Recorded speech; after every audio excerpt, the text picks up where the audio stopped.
Thanks for tuning back into High Voltage Diesel. And today we're gonna find out why this 70 Impala barn find was probably more of a bad idea than what I originally thought.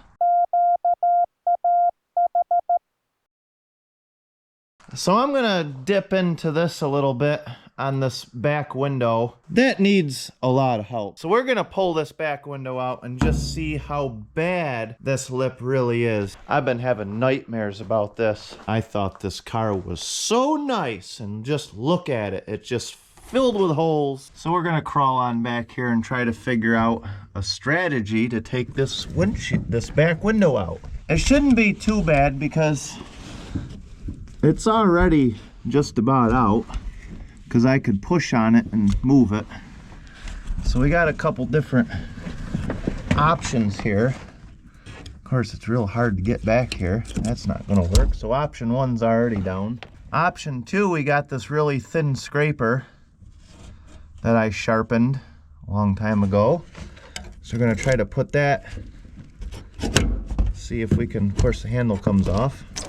There we go. What's wrong with that?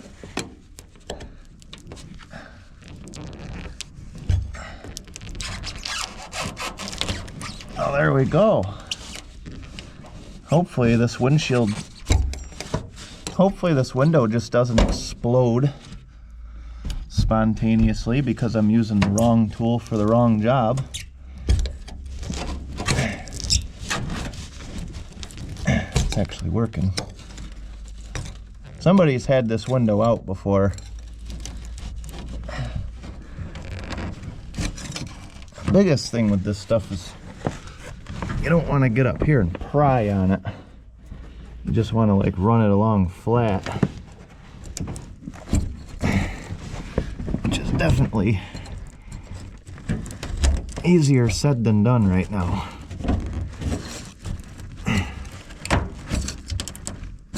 Because this glue that is holding this thing in is really hard. I've only been working at this for a couple minutes and the whole bottom of it's just about ready to come out now. Man, there ain't much holding this in.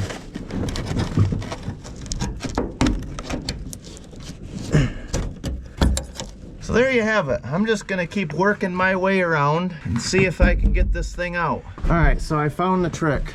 The trick is not to try to go this way with it. It's just move it down try to do this one-handed. You move it down every few inches. Yeah, and you work your way up with it. Like this. There we go. That's the trick right there. I actually think we got it.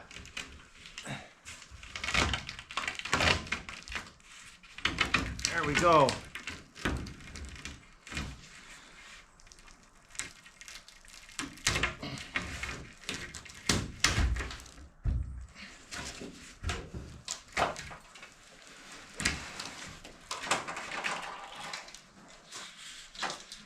There, now we can see how bad a shape we're really in.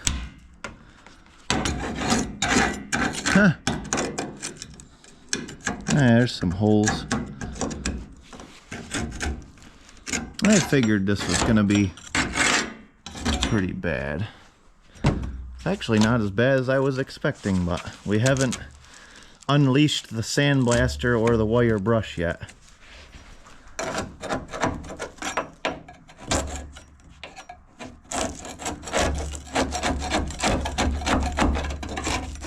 The sandblaster and the wire brush are going to bring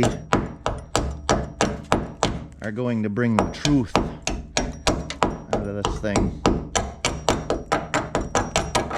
But I have to say, I was expecting most of this lip to be completely gone. Is it in super great shape? No, but it's actually not as completely roached as I thought it was gonna be either. Let's check out this side. This side was much worse.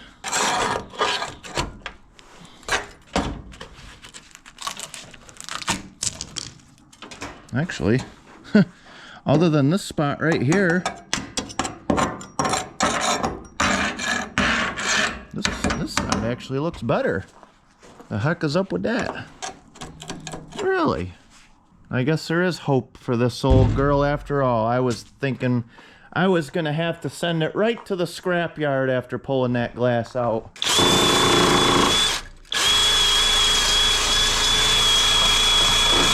Look at all this bondle they just loaded on. Unreal.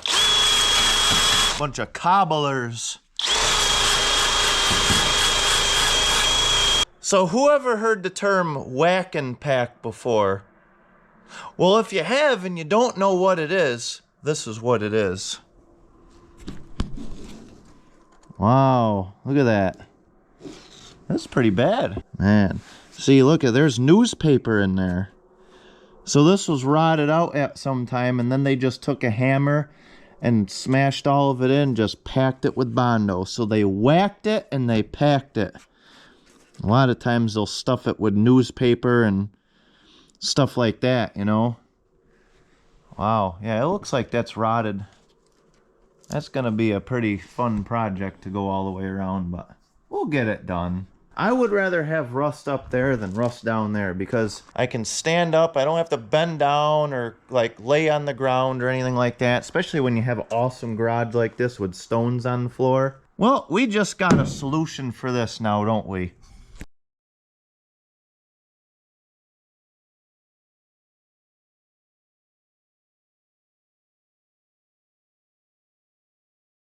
You know, this is why we keep junk around.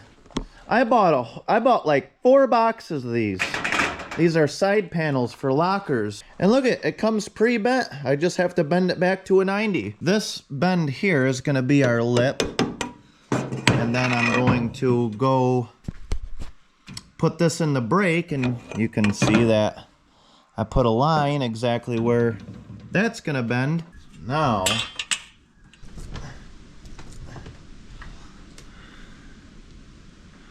this old brake's really working for this one.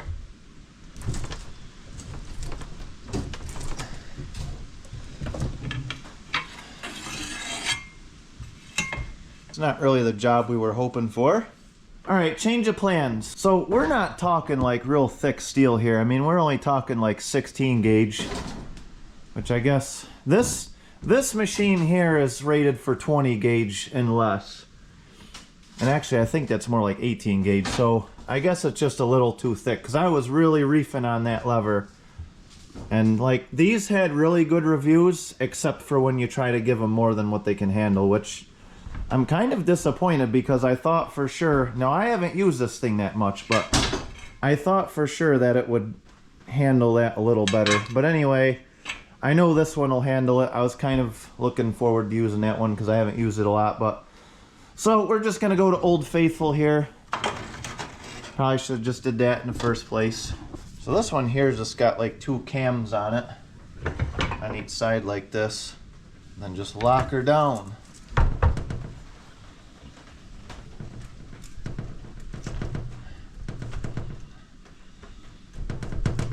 This one's even working for it a little bit, but at least I know I'm not gonna break this machine because this is old. It's easier to just test fit it than it is to go too far and then have to try to bend it back, because that's not fun. You can see that we're off on this angle just a little bit, but we're in pretty good shape. So I'm gonna take this out and just give it a little more of a bend, and I think we'll be in good shape from there. Now it's time to actually cut out our bad spot. So there's the body line right there, because that points right here. I don't want to cut on the line right here. I want to cut in a little bit more. The only reason I'm cutting in this far is because the damage right here is pretty bad, and I think I'm gonna have some pretty soft metal in this whole area. So I'm gonna cut on this side of this black line right here, and then we'll start trimming our patch accordingly.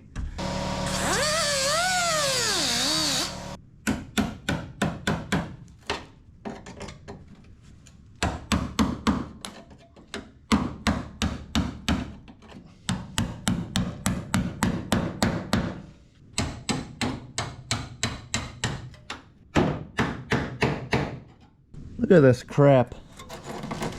They stuffed cardboard down here. They stuffed cardboard in there to pack it. That's what they did.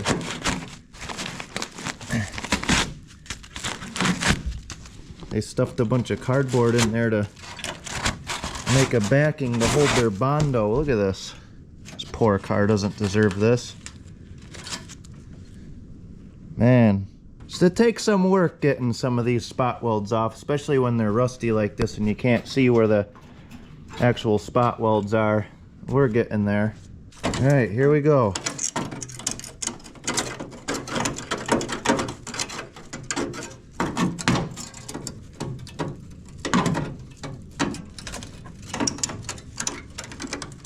They don't make steel like they used to, I tell you what. There. Pretty much all off. In a perfect world, we wouldn't have boogered this back side of this lip up like we did. It's typically when you're doing these jobs, the bottom side is kind of what tells you where your new panel goes.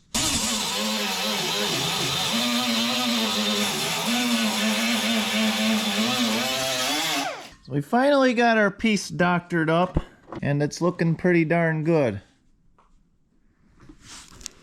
Not sure what I'm going to do down here yet, but we'll worry about that when we get there. Let's check and make sure I'm happy with everything. Get her burnt right in, we'll have solid car again.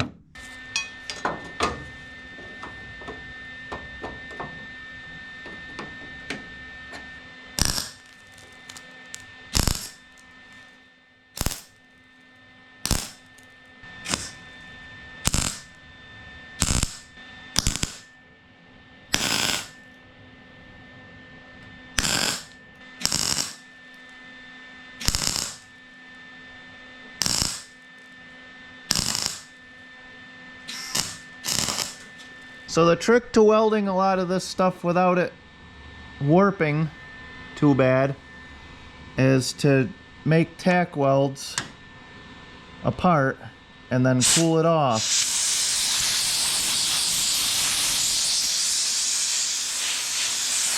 You can't just start here and weld a bead all the way up, because what'll happen is this thing will end up being really warpy. This is pretty forgiving right here, this spot, because there's a lot of structure.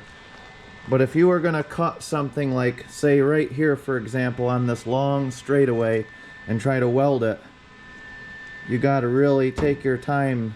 The trick is you got to keep it cool.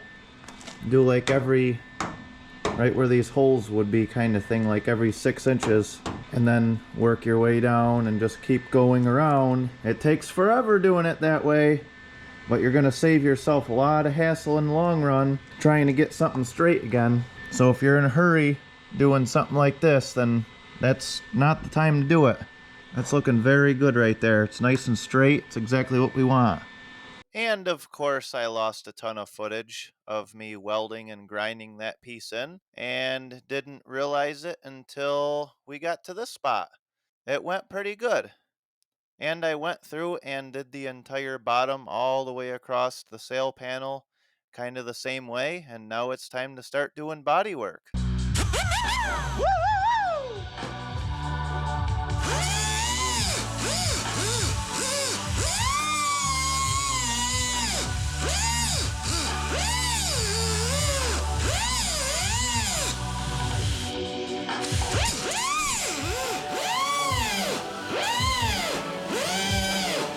This thing ain't got no balls!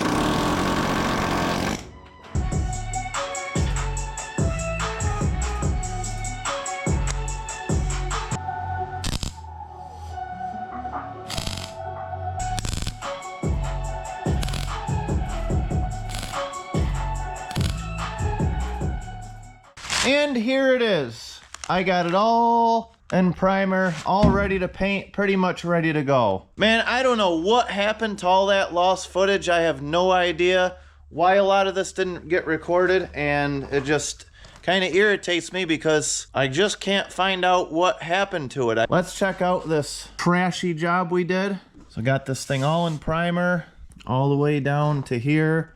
The window track came out pretty good, I think. I am super happy with the way this came out. I basically ended up replacing this entire section right here, all the way from the center of that, all the way down in. Same thing on the other side like you've seen. I ended up replacing all the way from about halfway this line right here down and over. I made all these pieces. This is about 3 pieces that go across. Bent them a little bit and set them in. I got it far from perfect, but it looks pretty darn good. And I think for what this car is, it's gonna look good. And the most important thing is not that it's perfect, but that it's solid again. I have no rust, no rot holes. Nothing's packed with Bondo. Everything you see here is solid steel. So I'm really happy with the way this came out.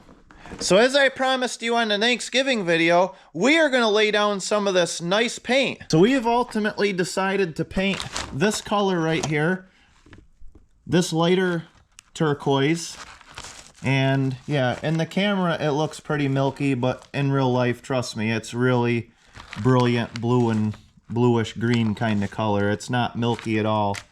It looks pretty darn good. Maybe it's not your thing, but this entire car isn't going to be solid that color. There's going to be graphics all over it, and you just have to stick around and find out when this thing's finally ready to do the graphics exactly what we're going to do, because I don't even know what we're going to do, but whatever I do, it's going to be sick, and it's going to be a head turner. First thing I got to do is get a scuff pad. What I'm going to do is I'm going to go on this line all the way around, and I am going to jam this window because I want to put this glass back in, because this back window, of course, it's dirty now. It needs to be clean, but that back window is going to end up getting broke sitting around, and there is no reason why it can't go back in yet. So I'm going to jam this, and then down the road, I'm going to glue that window back in after this dries for a few days. And then this back window is going to be done, and I could just proceed with the rest of it, not worry about having a place to store that window. Something like this is take my red Scotch-Brite and just sand the crap out of this whole channel right here, and we'll be ready to lay down some base coat. All right, we have this thing all masked off half-acidly. We have it base coated in white, just a couple coats of white, just to kind of give us an easy thing to cover, and it'll enhance our color even more, because I can't wait.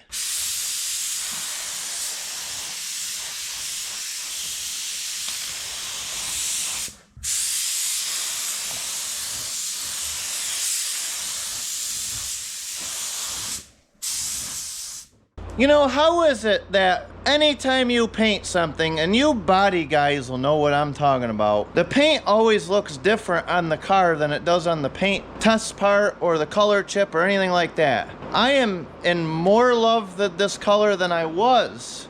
Look at that, that just glows. This camera definitely doesn't do this justice. This looks like crap through this lens.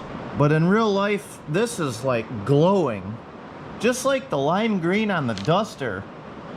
Well, this is gonna be awesome. That came out so smooth too. It looks a lot bluer through the lens. It's really like more green, but so hard to say. So I buried this with 2 heavy coats of clear. That way I got some good protection. There's a lot of times what rots these cars out is all the water sitting down in here, like in this corner right here. This car's gonna get rained on, and the water's gonna sit right down in there, and then that's where it starts. Not that this car's gonna spend its life outside anyway, but this car is going to be a driver, and it doesn't matter if it gets wet. So we're not gonna cry over it if it gets a little water on it. Well, hopefully everybody enjoyed the video. Sorry about the missed footage. I don't know what happened, but anyway, it is what it is. We got this thing done. We're ready to put this back window in. So in a future video, we'll put this back window in, and this thing is gonna look sweet. And we're just gonna keep moving forward. I hope you like the color, and if you don't, then I hope you don't like the color. But either way, I think what I have in store with this thing is going to be pretty sweet, so make sure you stay tuned and don't miss any videos. So we will see you next time in End of Transmission.